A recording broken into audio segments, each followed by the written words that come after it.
भोलेनाथ अपने कैलाश में मस्त। यज्ञ की तिथि आई तो देवताओं के विमान उड़ने लगे। गड़गड़ाते में जो देवताओं के विमान हैं वो सब कैलाश पर्वत के ऊपर से निकले। देखिए, सब देवताओं को मालूम है कि भोलेनाथ इस यज्ञ में नहीं बुलाए गए, तब भी विमान देवताओं के सब भोले बाबा के ऊपर से ही निकल रहे। जब दो प्रेमियों में खटपट होती है ना तो तीसरे लोग बड़ा फायदा उठाते हैं। मामला शांति भी हो रहा हो तो और तूल लगाते हैं। क्रोध न आ रहा हो तो आ जाए कि देखो हम अपने घर बैठे हैं और लोग हमारी ससुराल जा रहे हैं। भोलेनाथ तो कुछ नहीं, अपने आंख बंद करके अपने स्वरूप में आनंद में मस्त। पर देवी सती जी का मन डगमगा रहा है। आज सवेरे से विमानों की झड़ी नहीं टूट रही, एक के पीछे एक विमान गड़गड़ाता चला जा रहा है। आखिर के कुंभ का पर्व तो इस वर्ष है नहीं, तो ये सबके सब देवता ये हरिद्वार की तरफ क्यों भाग रहे? कुछ देवांगनाओं को जब विमान में जाते देखा तो भगवती सती ने इशारे में पूछा, बहन कहां जा रही हो? देवांगनाओं ने कहा, अरे बहन तू अभी ससुराल में ही बैठी है क्या, तुझे नहीं मालूम? अरे तेरे मायके में तेरे पिता ने कितना बड़ा यज्ञ किया है, सारी दुनिया वहां भाग रही है और तू अपनी ससुराल में अभी तक बैठी है। सती जी के तो होश उड़ गए। राम राम, मेरे मायके में यज्ञ मुझे ही नहीं मालूम। सती जी मुस्कुरा के बोली, हां बहना हो तुम सब चलो, मैं बस अभी तैयार होके आ रही हूं। और माता सती के मन में एक बड़ा ही द्वंद खड़ा हो गया, ये कैसे हो गया? मैं तो अपने पिता की बड़ी लाडली हूं, फिर पिताजी ने मुझे क्यों नहीं बुलाया? अब ये सब कारण तो वहां जाने के बाद ही पता चलेगा, पर बिना निमंत्रण के मेरे भोले बाबा तो संभवतः जाने वाले नहीं। क्या करूं? अच्छा एक बार कोशिश तो करके देखती है। माता सती जी ने आकर के भोले बाबा के चरण दबाने प्रारंभ कर दिए। मुस्कुराते हुए पूछा, देवी क्या बात है? कुछ नहीं महाराज, हम पतिव्रताओं का धर्म ही है पति की सेवा करना, तो मैं तो अपने धर्म का निर्वाह मात्र कर रही हूं। भोलेनाथ हंस करके बोले, देवी जी आज कुछ ज्यादा ही धर्म निभा रही हैं। निसंकोच बताइए आपके मन में आज क्या है? तब सती जी ने अपनी बात जरा घुमा करके करी। प्रजापतिस्ते स्वस्वरस्य सांप्रतम निर्यापितो यज्ञ महोत्सव किल वयं च तत्र विसराम वामते यद्यर्थितामी विबुधा व्रजन्ते प्रजापतेस्ते स्वसुरस्य सांप्रतम। हे भोलेनाथ जरा दृष्टि उठा के ऊपर तो देख लीजिए। भोलेनाथ ने कहा, वो तो मैं सवेरे से ही देख रहा हूं। क्या देख रहे हैं? बोले इन विमानों को। सती जी ने कहा, आप देख तो रहे, पर आपको शायद ये नहीं मालूम कि ये सारे विमान आपकी ससुराल जा रहे हैं। क्यों? बोले वही तो मैं कहना चाहती हूं महाराज, ये सारे विमान आपकी ससुराल में इसलिए जा रहे हैं क्योंकि बड़ा विराट यज्ञ हो रहा है वहां पर। आपके ससुर जी ने बहुत विशाल यज्ञ किया है, इसलिए तो ये सारे विमान उसी यज्ञ में सम्मिलित होने के लिए आपकी ससुराल की तरफ जा रहे हैं। अब जरा शब्द शैली देखिए माता सती जी की। माताएं अपने मायके की जब बात करती हैं ना तो बड़ी अकड़ के बात करती हैं। मेरे मायके में आपने सुना नहीं, ऐसा कभी नहीं देखा होगा, इतना बड़ा यज्ञ हो रहा है मेरे पिताजी के द्वारा। तो मेरा मेरा शब्द ज्यादा बोलते हैं, पर आज सती जी ने एक बार भी नहीं कहा कि मेरे मायके में या मेरे पिताजी ने, कुछ नहीं। प्रजापतिस्ते स्वसुरस्य सांप्रतम। भोलेनाथ आपके ससुर जी ने आपकी ससुराल में बहुत बड़ा यज्ञ किया है ताकि भोलेनाथ को अपनत्व प्रतीत हो। भोलेनाथ हंस करके बोले, देवी तो क्या ससुराल से कोई चिट्ठी पत्री आई थी? कोई निमंत्रण आया था क्या हमारा?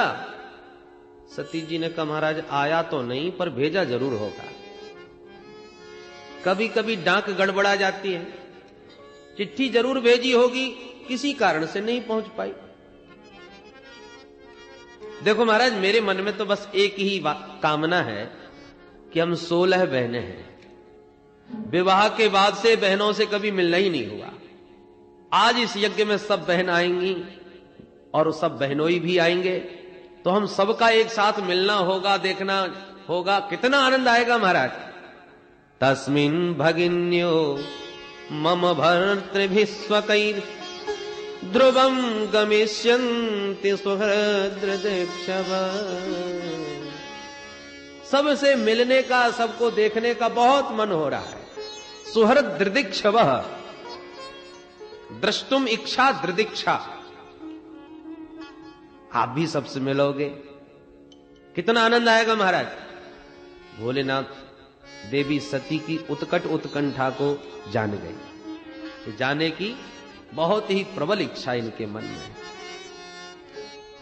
तो हंस करके बोले, देवी जाने आने में तो हमें भी कोई आपत्ति नहीं, चले चलते। तुम्हारा कहना बिल्कुल उचित है, ऐसे अवसरों पर ही स्नेही जनों से भेंट होती है, सबका मिलना होता है, परंतु जाने आने में आनंद तब आता है कि हम जाएं और हमें देखते ही लोग गदगद हो जाएं, उन्हें देख करके हम गदगद हो जाएं। ऐसी जगह जाने से क्या फायदा कि हम बिना नौता के जा रहे हैं प्रेम में, प्रेमियों से मिलने, और वो हमको देखकर मुंह लटका के बैठ जाएं, हमें देखकर उन्हें आग लग जाए, उन्हें देख करके हमारा हृदय जल जाए। ऐसे स्थान पर सोना भी बरस रहा हो तब भी नहीं जाना चाहिए। आवत ही हर से नहीं, नैनन नहीं सने, आवत ही हर से नहीं, नैनन नहीं सने। तुलसी तहाँ न जाइए, तुलसी तहाँ न जाइए, चाहे कंचन बरस में। तुलसी तहाँ न जाइए, चाहे कंचन बरस में। आवत ही हर से नहीं, नैनन नहीं सने। तुलसी तहाँ न जाइए, कंचन बरस में, कंचन बरस में। इसलिए देवी, कुछ भी हो रहा हो अपने राम जाने वाले नहीं। सती जी ने कहा, आपने यहां बैठे बैठे कैसे सोच लिया कि हम जाएंगे और हमको देखकर वो प्रसन्न नहीं होंगे? अरे यदि हम पहुंचे तो पिताजी तो कान पकड़ के माफी मांगने लगेंगे कि बेटी मैं पत्र देना भूल गया। क्या करें, बड़े बड़े कार्यक्रमों में कभी कभी बड़े खास से खास निकटतम लोग छूट जाते हैं, पर ये गलती कोई जानबूझ के थोड़ी होती है, अनजाने में हो जाती है। आप चलिए तो सही। भोलेनाथ को आज वो प्रसंग सुनाना ही पड़ा जो अब तक सती से छुपाए बैठे थे। भोलेनाथ ने पूरा प्रसंग जब विस्तार से सुनाते हुए कहा, देवी उस दिन तुम्हारे पिता के स्वागत समारोह में हम तनिक खड़े नहीं हुए। हमारा उद्देश्य कोई अपमान करने का नहीं था। हमने तो सर्वभूत हृदय भगवान वासुदेव के चरणों में प्रणाम करते हुए दक्ष को भी प्रणाम किया था, पर मेरी भावना को समझे बिना दक्ष ने अपना अपमान मान लिया। देहाभिमानी देह को महत्व देता है। मैं खड़ा नहीं हुआ, इस बात को लेकर के वो अपना अपमान अनुभव करने लगे और तमाम पूरी सभा के बीच में हजारों गालियां मुझे सुनाई। एक बात कहूं देवी सती, कोई बाण मार दे, बाण का घाव होता है, पीड़ा भी बहुत होती है, परंतु औषधियों के बल से घाव भी ठीक हो जाता है, पीड़ा भी, दर्द भी सब ठीक हो जाता है, मिट जाता है। अरे चिन्ह तक नहीं रह जाता शरीर में, ऐसी औषधियां हैं। परंतु अपने स्नेही जनों के द्वारा जो वाणी का घाव लगता है, वाणी का बाण जब हृदय को चुभोता है तो वो घाव कभी जीवन में ठीक नहीं होता। जब जब उस वचन को याद करो उतना ही पीड़ादायक होता है, वो घाव कभी ठीक नहीं होता। स्वानाम यथा वक्रधियाम दुरुक्तिभिर दिवानिशम तप्यति मर्मताड़ितः। मुझे तुम्हारे पिता ने इतनी गालियां दी, कटु वाक्य बोले कि वो बाण की तरह चुभे हुए आज भी दिन रात मेरे मर्म स्थलों में पीड़ा पहुंचाते हैं। दिवानिशम तप्यति, दिन रात तपाते हैं वो वचन। मैं तो सह गया देवी, पर मैं तुम्हारे स्वभाव को भी ठीक से जानता हूं, तुम सह नहीं पाओगी। अपमान की पीड़ा मृत्यु से भी भयानक होती है देवी, जो तुमसे नहीं सहा जाएगा। इसलिए मेरी बात मानो, वहां बिल्कुल मत जाना, तुम्हारा किसी भी प्रकार भला नहीं। स्पष्ट रूप से श्री भोलेनाथ ने समझा दिया, बता दिया, पर सती जी का आग्रह फिर भी शांत नहीं हुआ। देखिए महाराज, अब जो होना था सब हो गया, परंतु नाते रिश्ते संबंध कोई छोटी छोटी बातों के ऊपर टूट थोड़ी जाते हैं। वो आपके ससुर हैं और रहेंगे, मेरे पिता हैं और रहेंगे। अब खटपट हो गई तो एक काम कीजिए, मुझे आज्ञा दीजिए, मैं जाऊंगी, पिताजी को समझाऊंगी, वो मेरी बात मान लेंगे, आपसे भी क्षमा मांग लेंगे और आपको भी यहां से मना करके ले जाएंगे। आप भी नहीं गए और मैं भी नहीं गई तो हम लोगों की ये घर की लड़ाई, घर की बात पूरे समाज में फैल जाएगी। जितने भी बड़े बड़े देवी देवता वहां पहुंचेंगे वो एक ही चर्चा करेंगे, ओहो दक्ष के दामाद का झगड़ा अभी भी ठीक नहीं हुआ, इसलिए ना बिटिया आई ना दामाद। तो घर की बात, घर की लड़ाई चारों तरफ चर्चा का विषय बने, ये कोई अच्छी बात है? आप मुझे आज्ञा दें। भोलेनाथ समझ गए होनी बहुत बलवती मालूम पड़ती है। मेरा इतना समझाने पर भी सती मेरी बात नहीं मान रही। पुरुषार्थ करने में कोई कसर नहीं छोड़नी चाहिए, और उसके बाद भी बात न बने तो परमात्मा के ऊपर छोड़ देना चाहिए।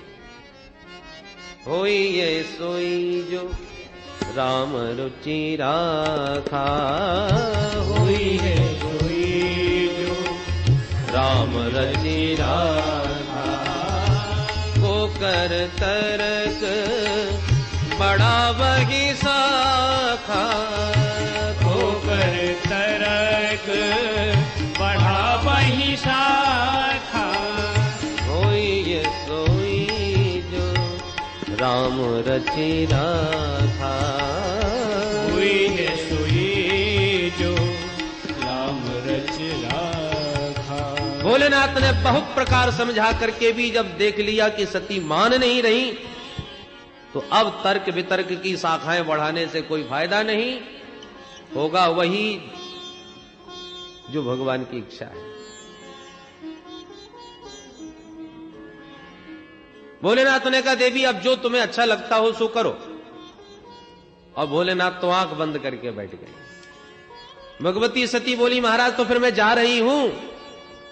भोलेनाथ कुछ बोले ही नहीं। अच्छा महाराज तो मैं चली, फिर भी नहीं बोले। तो सती जी प्रणाम करके चल पड़ी। सती जी चलते चलते सोचती जा रही है, हे भगवान कहीं भोलेनाथ नाराज तो नहीं हो जाएंगे, कहीं असंतुष्ट तो नहीं।